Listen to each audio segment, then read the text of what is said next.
Hey folks, MasakoX here. Now you've always been told throughout your life to eat your vegetables and that they are supposedly good for you. Well, this potato had to realise that its own starchy upbringing had to really relax a little bit before it could peel itself back, the layers of it of course, and fry high into something glorious, like a rosti or a dauphinoise, instead of a rather tepid and hard hash brown that fell on the floor and never got picked up again. Yes, Babidi in the story is our focus, and we are understanding what could happen had he been taken in by the dragon team, given the chance to redeem himself, as best as he wanted to, or at the very least not get in their way and prove to be an annoyance. So far, we've seen him really become more useful than what most expected. It's also brought to mind some other more arcane situations that will happen going forward. In the last part, Babidi and Piccolo had to figure out ways to revive the lost magic that the mage had stripped from him after having wandered off the chosen path. The only way he could get it back was to study hard and use every last ounce of magical potential he had left to claw back some of the losses. He did get to try out his hard work on the 1,000 soldier battle that Sorbet and Frieza had unleashed upon the world, and Babidi turned out to be pretty good in that battle, slaying them. In fact, a little too good. He was clearly having too much fun eviscerating some fools.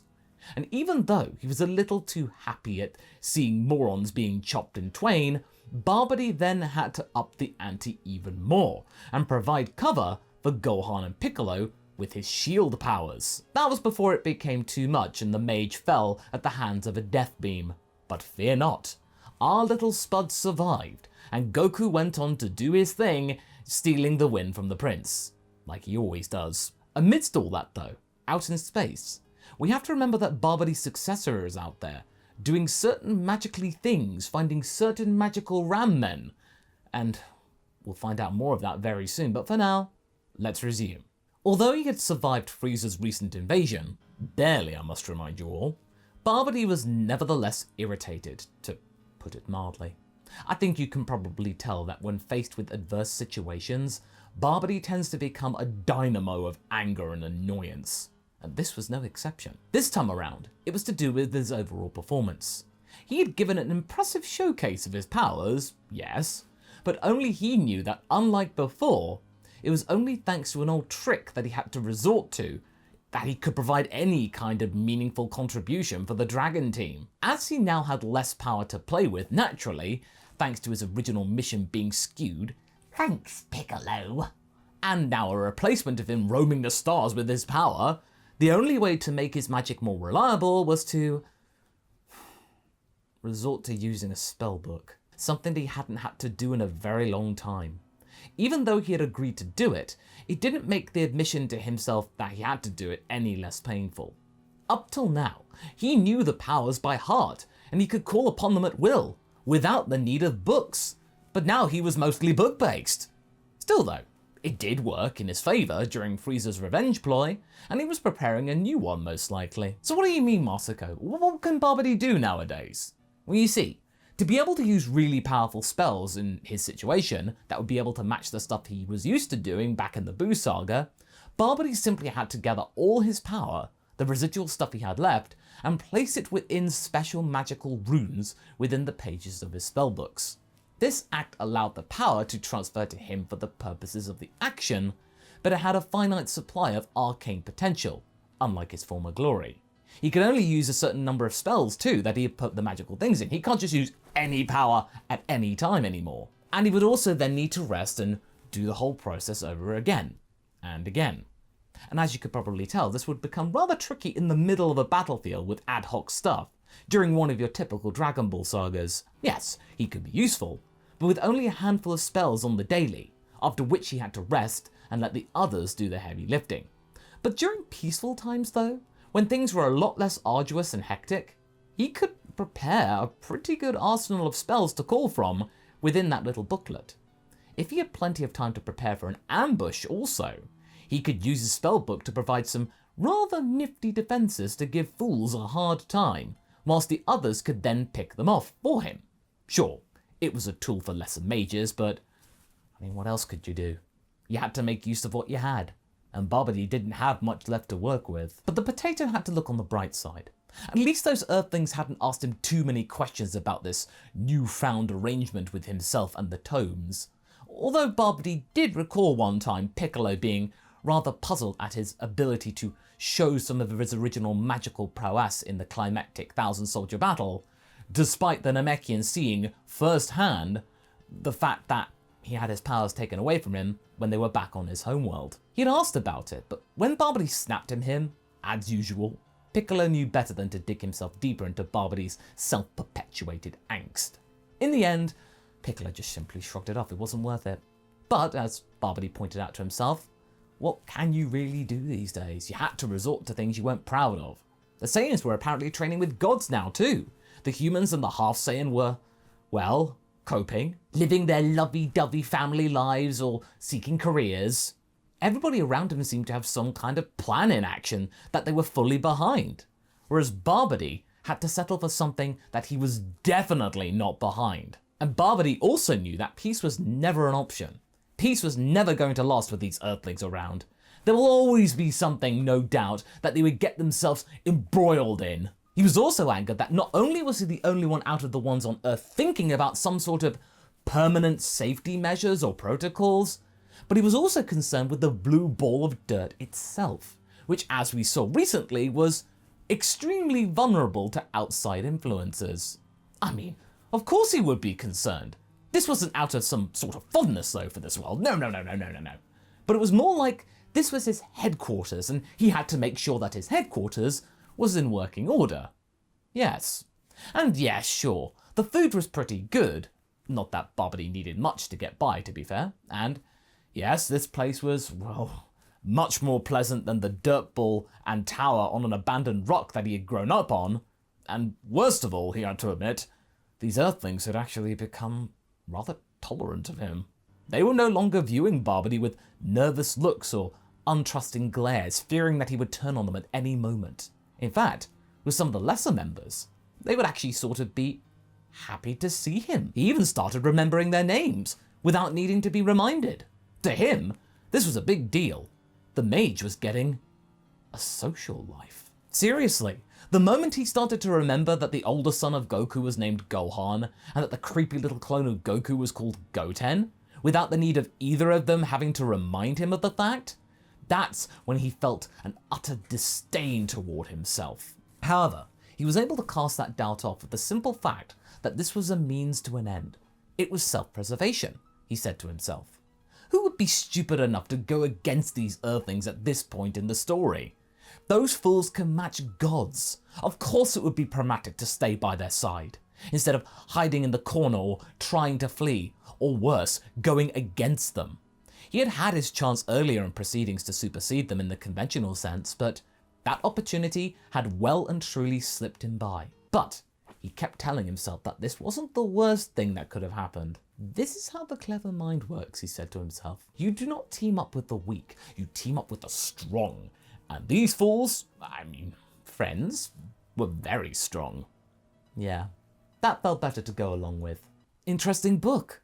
Babidi was startled out of his musings as he realized that Dende was watching him perusing over the spellbook that he had made his pride and joy for quite some time. There! Don't you knock, Guardian! Can't you see that I am deep in thought with my latest project? Well, technically, this is my home. But apologies, I didn't mean to scare you. I just wanted to check to see if you were all right. Everyone after the battle seemed rather exhausted. Babidi turned away from Dende and began to return to his book. Accepted. Babidi normally would have told the Namekian to get lost, but he was feeling a little more generous today. You know, you really should consider improving upon your skill set. What do you mean? Don't you get it? You're basically god of this dirt ball. You can enchant your existing healing abilities, so that later on you don't need to drain all of your power to fix Goku or Vegeta's boo-boos. Admit it, they do get themselves into awful scraps, don't they? The wizard said. Boo-boos. Why did he say that? It reminded him of Buu. What wasn't so awful, though, was that Dende actually didn't balk at this idea. Interesting. Could you show me how, perhaps? Babidi pondered about this for a second. not expecting any of these people to actually go along with an idea of his, but he shrugged, trying to remain aloof. Sure, why not? If he ever needed healing, the Guardian could always save his skin too. And so, Babidi explained to the young and experienced Dende, seriously, someone should have given this kid some more guidance before he took on the role, a quick crash course in creating magical scrolls and spellbooks. It helped that Dende was rather academic, and he was listening to Babidi's every word. He was also a surprisingly good teacher, Dende thought. This was mostly because he was so passionate about his own ingenuity in the subject. But even Mr. Popo and Piccolo had become aware of Babidi's talent in educating others. When he spent time with this one, it became clear to the mage that Dende was one of the less annoying Earthlings, so yeah, credit to him, Babidi thought. However, they then got interrupted by Goku, who tells them about a tournament between them and another universe. What? Well, that was sudden. What had stoked this occurrence birthing itself into Babidi's peripheral vision? Well, I mean, apparently, Beerus not only had a twin brother, but also said twin brother was the god of destruction of an entirely different and alternate universe to this one. This didn't shock the wizard as much as the others' mind when they first found out about this factoid.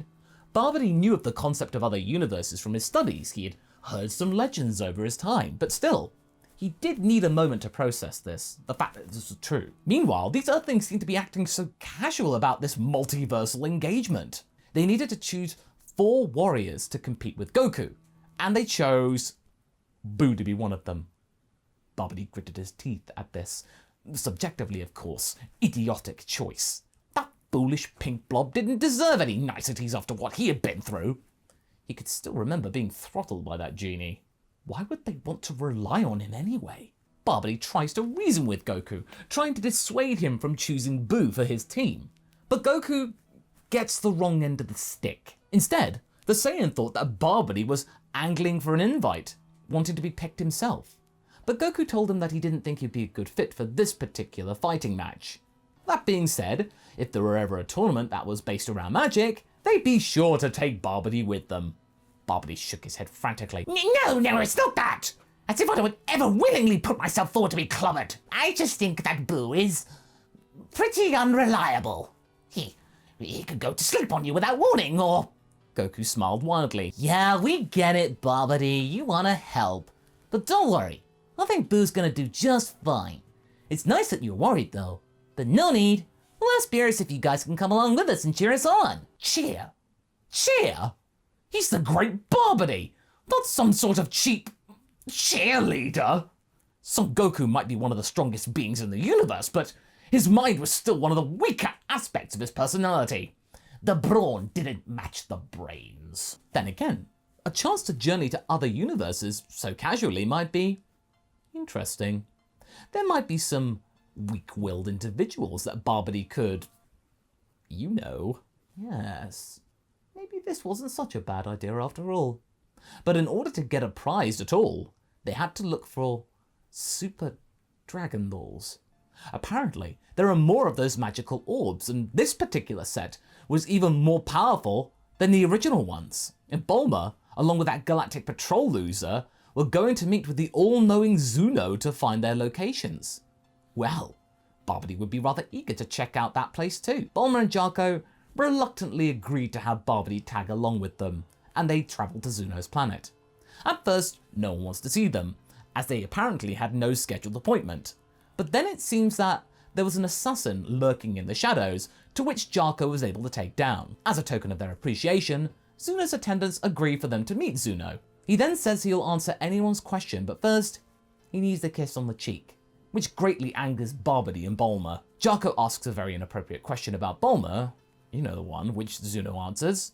Then Zuno demands a kiss from Bulma to learn about the Super Dragon Balls. But before she can consider it, Babidi yells at him. Listen up! What kind of a creepy demand is that?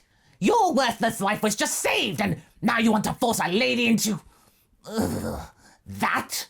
I'm disgusted to even think about it. And I'm an evil wizard. You'd better answer our questions before I'll turn you into a can opener. Yeah, Babidi's right. Either give us the answers or you'll be opening dog food cans for the rest of your days. Well, It seemed that this kind of intimidation worked, as Zuno revealed all the information about the Super Dragon Balls they needed to know, without needing a peck. Babidi asked a question himself. How could he regain his power or gain new ones? Zuno tilted his head. There are many options. You could absorb your other surviving siblings, make a wish on the Super Dragon Balls, study even harder than you already have done, or remove the curse placed upon you. Wait, what? What curse? I don't have a curse on me. I would know. Only one question per person per year. These are the rules. But... I have already given you many options, Potato Head. Even when you'd already been nasty to me. Be gone, before I will call the Galactic Patrol on you. Jocko then pointed out that he was the Galactic Patrol. I do not like smart asses. Babidi was angry, but this turned out not to be a complete waste of time, actually. There was a curse put on it. A curse that could be removed. Maybe Shenron could, or even better, who needed Shenron when soon there would be a Super Shenron? Yes. All Babidi had to do was to sneak in when everyone was busy with that stupid tournament and just wish for the powers back. His powers back. He giggled to himself. Hey, thanks for having my back at Zuno's place, Babidi. Though you seem rather excited about this tournament, oddly. Oh, you know me, Bulma. I always like to, watch someone outsmart their opponents. He was also rubbing his hands together in glee when saying this, which was odd, but when Jocko and Bulma did look at him weirdly, he had to change tack fast and stop rubbing his hands. I mean, I'm very sure we'll see Goku, Vegeta and Piccolo outsmarting those chumps, right? After all, I don't think these Universe 6 fools are a match for them, right? They calmed down, but in the back of his head, a scheme was forming. This will be his great triumphant moment. He knew it. And that's where we're going to be leaving things for right now. If you like this story, check out this one, where a magical twist saw Chi-Chi become far more than she ever was, and in fact, a lot more tolerable. And I shall see you in the next video. Catch you later!